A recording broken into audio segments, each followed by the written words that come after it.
क्या कोई चीज ऐसी हो सकती है जिसका अंत ना हो? हम मनुष्य ब्रह्मांड के बारे में जानने के लिए हमेशा से उत्सुक रहे हैं, लेकिन अब तक हम इसके बारे में केवल 1% या उससे भी कम ही जान पाए होंगे। ब्रह्मांड का 1% से कम हिस्सा तो हम देख ही पाते हैं, और उसमें भी हम बहुत कम जानते हैं।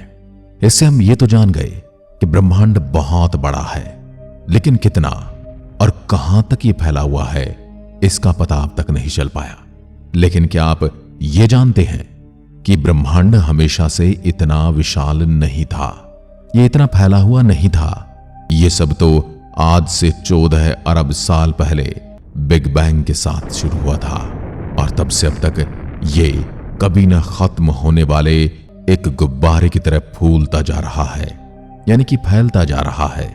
इसका अर्थ यह हुआ कि ब्रह्मांड के केवल उन्हीं हिस्सों को देखा जा सकता है जिनके प्रकाश को हम तक पहुंचने में 14 अरब साल का समय लगा है। यदि कोई भी चीज इससे बाहर है तो हम कभी नहीं देख पाएंगे। और दूसरी बात, किसी चीज के प्रकाश को हम तक पहुंचने में 14 अरब साल का समय लगेगा, इतनी दूरी पर हमें वह चीज कैसे मिलेगी?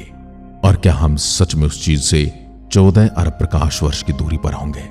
यदि ब्रह्मांड सब कुछ है तो उसके बाहर कुछ कैसे हो सकता है?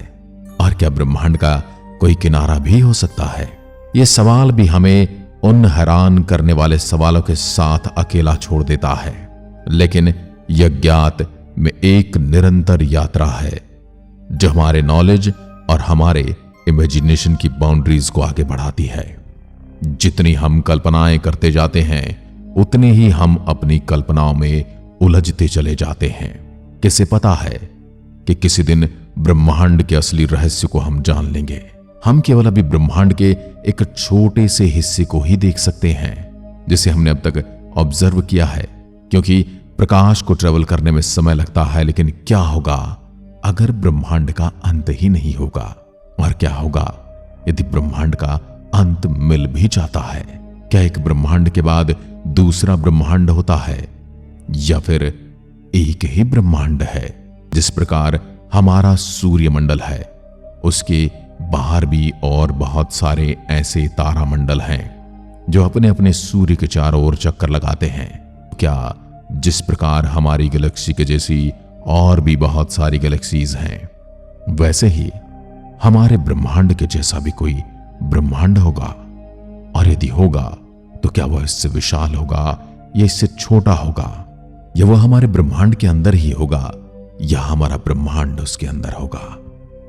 और यदि हमारे ब्रह्मांड का जन्म 14 अरब साल पहले हुआ है तो क्या उसका जन्म भी उसी समय हुआ होगा, या वो हमसे पहले का ब्रह्मांड है?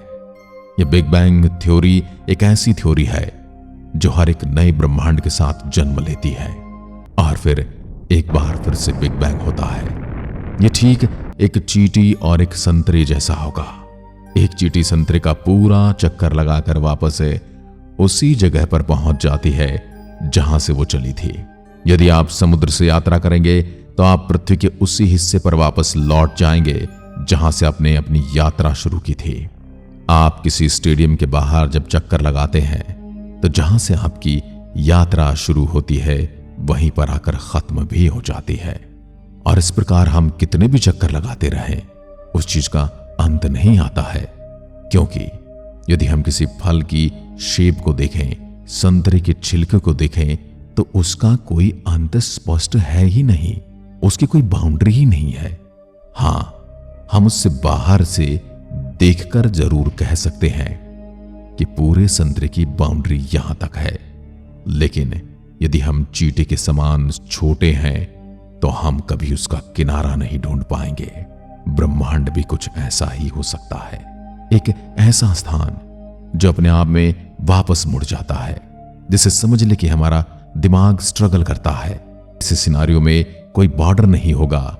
हम पूरी 3D दुनिया संतरे के छिलके की तरह होगी, और अगर आप कभी समय तक एक स्ट्रेट लाइन में उड़ते हैं तो आप वापस वहीं पर पहुंच सकते हैं जहां से आपने शुरुआत की थी। पृथ्वी पर हम चीजों को क्षितिज के पार गायब होते हुए देख सकते हैं, जो हमें ग्रह के आकार को मापने में मदद करता है। लेकिन सच तो यह है कि हमें अभी तक पता ही नहीं है कि ब्रह्मांड फाइनाइट और इनफाइनाइट हाइपर स्पीयर सिद्धांत की एक फैसिनेटिंग पॉसिबिलिटी है, लेकिन अभी के लिए एक रहस्य बना हुआ है जिसका खुलासा भविष्य में होना है। तो तारों को निहारते रहें और इस पर विचार करते रहें। शायद ब्रह्मांड एक ब्रह्मांडीय संतरे का छिलका है जो हमारे जैसी बहुत सारे छोटे मोटे जानवर इसके ऊपर घूम रहे हैं और हर कोई इसके अंत तक पहुंचना चाहता है। और यदि ऐसा है तो उसके अंत तक हम कभी नहीं पहुंच पाएंगे, न ही हम उसके अंत को समझ पाएंगे और न ही उसके अंत को देख पाएंगे। यदि हम ब्रह्मांड को एक खाने वाली डोनट की तरह मान लें जो कि सीधा आकर फिर से वापस मुड़ जाता है, यह हाइपर डोनट ब्रह्मांड के आकार के लिए एक और दावेदार हाइपर स्पीयर की तरह ही। अगर आप काफी देर तक एक सीधी रेखा में यात्रा करते हैं तो आप अंततः अपने शुरुआती बिंदु पर वापस आ जाते हैं, लेकिन यहां पर एक थोड़ा सा झोल है। हाइपर डोनट ब्रह्मांड में चीजें थोड़ी अजीब होती हैं।